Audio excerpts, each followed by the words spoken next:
yo. Comando táctico revolucionario, ordene compañero.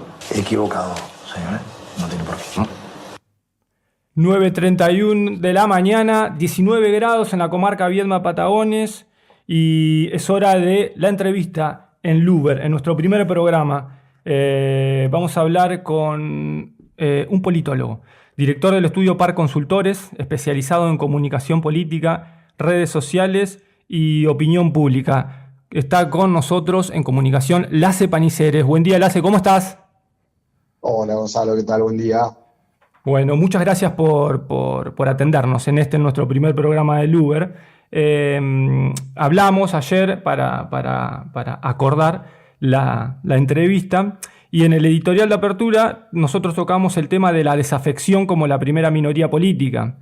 La pregunta es bastante directa, Lasse. Desde tu experiencia midiendo opinión pública, ¿vos ves señales concretas que indiquen una ruptura y no solo cansancio entre la sociedad y el sistema de representación?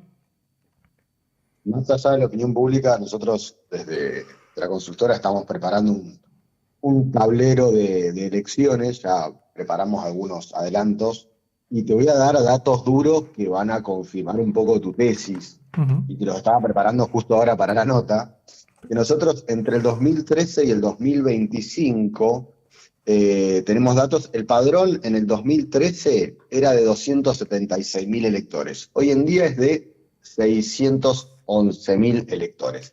¿Qué significa? Que el padrón creció un 28%. Ahora bien, la participación antes era de 363.000 y hoy en día ronda más o menos los 300, un promedio 330 y monedas. Es decir, que mientras que el padrón crece un 28%, la participación crece un 16%. Entonces, uno dice, bueno, pero la participación en elecciones generales, el porcentaje viene cayendo, sí, pero con este dato la caída es menor, porque vos al tener un padrón más grande, cada punto porcentual vale mucho más que hace 12 años. Entonces lo que vamos teniendo es un gap de 15 puntos más de gente que no participan. Y si te doy los números fríos, estamos diciendo que son 187.000 rionegrinos que no participan y que nunca han participado de elecciones 100.000 rionegrinos. Es decir, que de entrada vos tenés 100.000 personas que no quieren participar, no quieren, no pueden, etcétera, pero después tenés básicamente 80.000 personas más que se sumaron, que te dicen, sí, todo bien, yo cumplí los 18, pero no quiero ser parte de este sistema, de este régimen de gobierno. Mirá, o sea que tenemos un grupo etario claramente, digamos, afectado por esta crisis de representación, que serían los más jóvenes. No, yo lo dije en términos provocativos, en realidad es un síntoma de todo el sistema, de todos los grupos etarios, te diría de los de menos de 40 para abajo. Que curiosamente, viste, se hablaba en pandemia de la culpa de los jóvenes, del fenómeno de los jóvenes y Milei, Sí. etcétera. Pero si vos ves los padrones electorales, tenés la posibilidad de ponerlos, hacerlos una tabla, un gráfico, vas a ver que etariamente los padrones electorales antes tenían forma de montaña. Es decir, la base era más ancha que la cima, ¿no? Que la gente septuagenaria, octogenaria, etc. Hoy en día está teniendo más forma de copa, de vasija más que de copa, de vasija, donde la base es más chiquita que los anillos de arriba, que el anillo de arriba. Entonces, este fenómeno de las cuestiones electorales no se explicaría tanto por juventud, que es básicamente, o son los extranjeros, o es la juventud, el chivo expiatorio del adultocentrismo, sino más bien por los sectores de más de 30 años, que esos son los sectores entre 30 y 50 los que te van a determinar una elección en los próximos 20 años en la Argentina. Claro, estamos hablando de personas que tienen sobre el lomo quizás 10, 15 o 20 años de vida profesional, de vida adulta, buscando el rumbo, con pocas, quizás nulas, pocas o escasas propuestas del sistema de representación en cuanto a la estructura, ¿no? A cómo orientar su vida profesional, su trabajo, sus familias. Creo que puede ir por ahí. La crisis de legitimidad que vemos hoy se explica más, según tu mirada, más por problemas éticos o por falta de resultados materiales o por la incapacidad del sistema político de ofrecer esto, un horizonte creíble. ¿Cómo lo ves? Yo creo que la segunda y la tercera. Uh-huh. Por falta de resultados materiales, es decir, tenés un país que hace 15 años, ¿sí? 15 años que no crece. Uh-huh, sí. Y después tenés un horizonte de previsibilidad muy malo. Hay una pregunta que nosotros la tomamos de unos estudios que nos habían pasado, que es la idea de la capacidad de las personas de imaginar, ¿no? Entonces le decíamos, lo tomamos de otro estudio, ¿qué pasa si te llueve plata del cielo? Entonces, la idea de que vos utilices tu imaginario, y la gente lo usaba para pagar deudas, para llegar a fin de mes, para cosas de la micro mensual. Claro. Y estábamos, cuando vos eso, no lo hicimos nosotros, sino el estudio principal, nos contaba que lo habían aplicado en adolescentes y en niños. El niño decía un castillo, un cohete, el adolescente decía jugar en la NBA. Es decir, que la capacidad de imaginación cuando vos entras al mundo laboral se te achica por la falta de expectativas. Claro, totalmente. Entonces, vos no es que imaginas menos, sino que tus expectativas te acortan el mundo. Entonces, cuando uno dice el pobre es pobre porque quiere, no, el pobre no se puede hacer cargo de su pobreza estructural, porque su capacidad de salir adelante está limitada por su entorno. Sí, claro. Los de clase media también, porque, Pablo Roca mira a una persona de clase media y le dice, clase media es clase media porque quiere, si quiere podría ser rico, digamos. Entonces el de clase media dice, che, flaco, yo soy esclavo no determino mis condiciones. Bueno, el pobre tampoco. Entonces, ahí vos tenés una cuestión de expectativas, y después la cuestión de la economía. Es decir, nosotros estamos frente a una generación que los que tienen hijos, porque ahora ni siquiera tenemos hijos, yo me hago cargo, sus hijos van a ser más pobres que sus padres, por primera vez en generaciones. Y tenés situaciones donde no se pueden ir de la casa, lo cual genera unas cuestiones de madurez, del ciclo natural que vamos teniendo, ¿no?, dentro de la sociabilización de nuestro país, y va generando problemas que empiezan a verse. O sea, yo lo veo recién en los censos, en datos estructurales, pero después, en términos como la sociedad está siendo moldeada, por ahí no lo vemos. Entonces, nosotros por ahí hemos tenido charlas off the record, no voy a decir que hablamos, pero digo, dentro de la charla que tenemos vos, Gonzalo, de hablar por nuestra edad, ¿no? Porque somos viejos, hay que decirle a la gente, somos gente vieja, claro, nosotros. Por supuesto. Hablamos de sistema de partidos y de cosas así, de la matriz de representación, y todos los sectores nuevos te dicen, che, flaco, ¿de qué me hablás vos del Partido de la Democracia, el Partido de los Trabajadores? Y yo no tengo una democracia plena y tampoco tengo trabajo. Entonces, ahí nos preguntamos con Gonzalo, che, algo estamos viendo mal acá. Y si nosotros la estamos viendo mal, ¿vos crees que la dirigencia en general, oficialismo, oposición, registra esto que está pasando? Son lo que vos describís muy bien, con mucha precisión, son lo que yo denomino, son movimientos de placa tectónica, digamos. Está por abajo de la superficie, de lo que se puede analizar someramente en términos de noticia, pero es lo que moldea los comportamientos sociales y los que determina después la conformación de los sistemas. ¿Vos crees que la dirigencia política puede observar esto, trabaja en consecuencia o está perdida en ese sentido? Yo creo que gran parte de la dirigencia, las tres juntas, mira esto, trabaja en consecuencia y está perdida porque no lo entiende. O sea, lo percibe pero no lo comprende, digamos, lo percibe. Exacto. Ajá. lo percibe, lo escuchamos a Panicere y a Santos en la radio. Mirá qué problema. Ujú. Lo percibimos, no lo entendemos. No sabemos cómo darlo vuelta. O no le interesa, Eh, cuidado, porque también me parece que a No, veces. A ver, sí. yo creo que más que el no le interesa,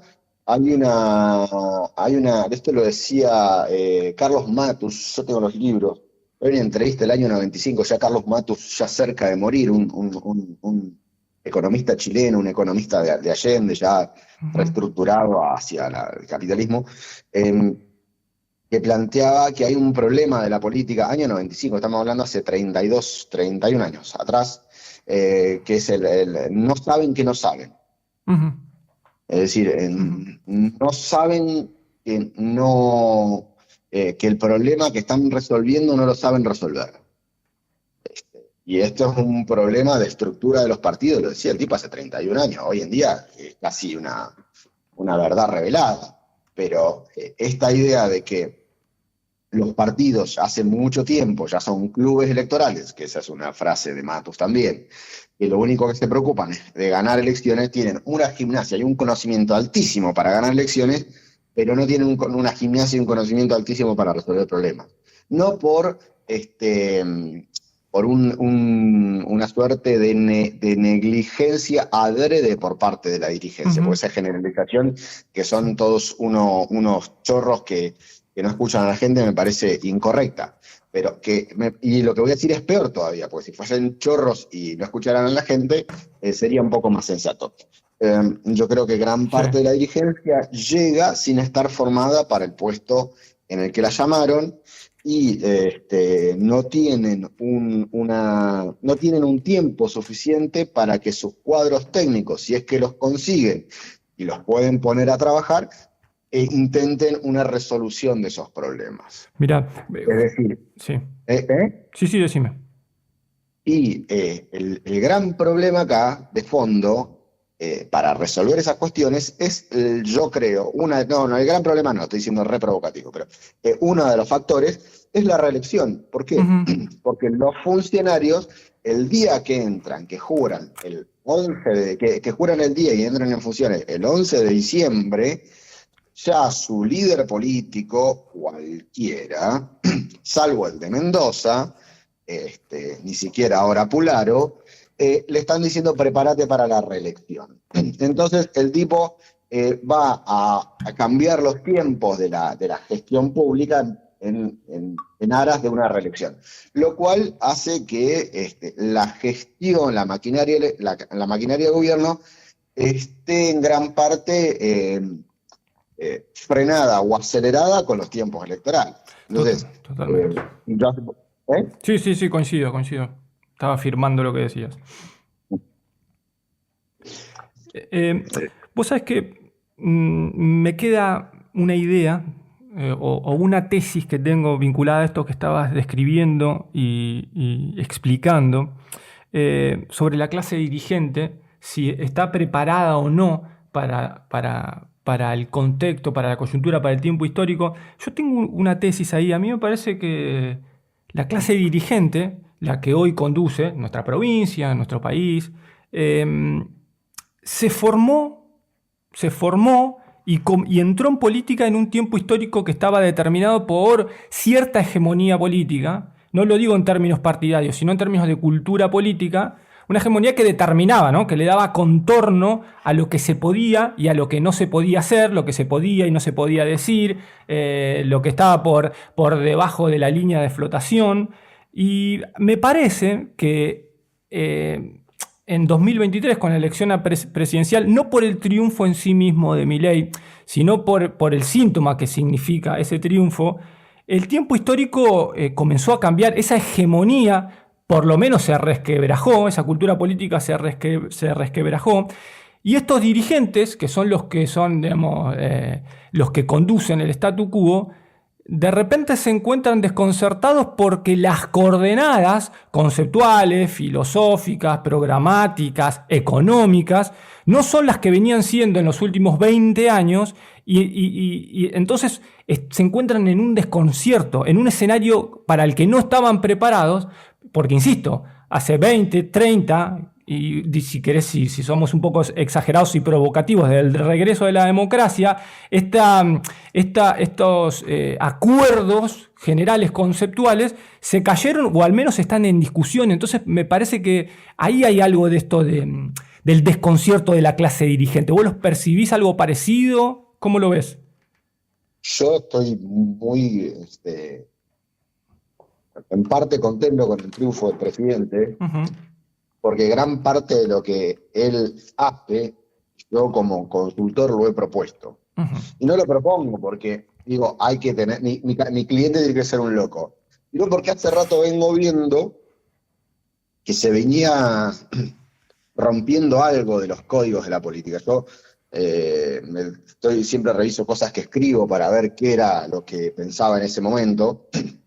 Y en un escrito muy viejo, de hace como 15 años atrás, planteaba eso, que la dirigencia se ofuscaba más por la falta de lealtad de un miembro del partido a la fecha de fundación o a la defunción del líder político, que a un desmanejo en su cartera de gobierno, ¿no? En su ministerio, claro, o en su secretaría. Entonces, eso, que lo escribí hace 15 años, lo vengo viendo de que había un código de etiqueta que ya estaba quebrado hace 15 años.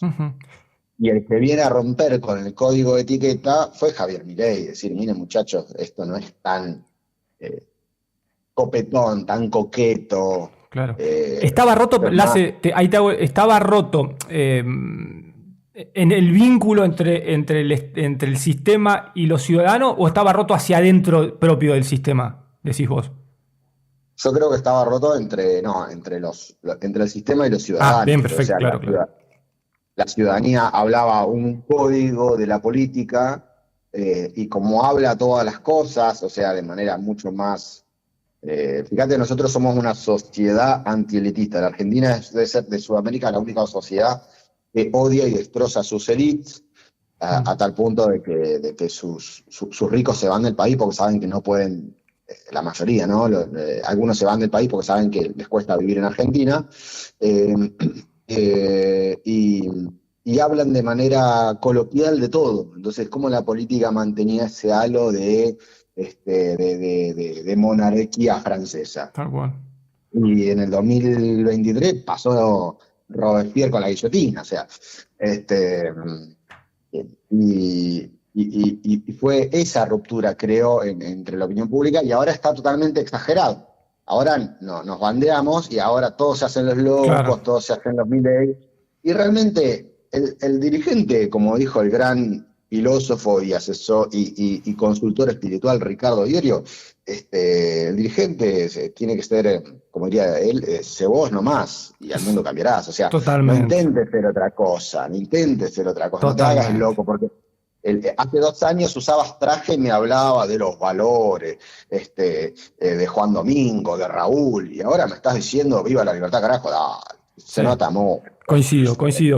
Estaría bueno poner en loop esa canción, sé vos nomás, de Ricardo, para que... A ver si les centra en el inconsciente a la clase dirigente. Lasse, te voy a hacer la última agradeciéndote por este tiempo, por la disposición, no solo ahora, sino siempre por los intercambios que al menos a mí personalmente me enriquecen mucho. Cuando ves Río Negro en particular, ¿ves rasgos propios de esta crisis de representación o simplemente un espejo bastante fiel de lo que pasa a nivel nacional? No, un espejo muy fiel de lo que pasa a nivel nacional, o sea, no hay un síntoma diferente, es decir, elecciones provinciales con baja participación desdoblada de las nacionales, como hacen ya todas las provincias, tal vez provincia de Buenos Aires también lo haga, con elecciones nacionales donde sube la participación. ¿Por qué? Porque la ciudadanía está viendo la macro, no le interesa lo regional, a la ciudadanía generalmente no le interesa lo provincial, le interesa lo local y lo nacional. Es decir, mi metro cuadrado de mi ABL, de que mi intendente me resuelva el ABL y que mi presidente me resuelva la macroeconomía. Y del gobernador, muy bien, más o menos es el líder de la provincia, no la tengo muy clara, y no estoy hablando del gobernador nuestro, sino de todos los gobernadores. No hay salvo que tengan una matriz hipercentralizada, como puede ser provincia de Santa Fe, provincia de Mendoza, pero no hay un entendimiento de qué es lo que resuelve. Por eso por ahí entiendo que es la baja participación. Claro. Lace, otra vez, muchas gracias por la comunicación. Espero que sea la primera de muchas y te mando un abrazo muy grande. Un abrazo, muchas gracias. Ese fue Lace Paniceres, el director de PAR Consultores, hablando en Luber. Llévalo, Carlitos.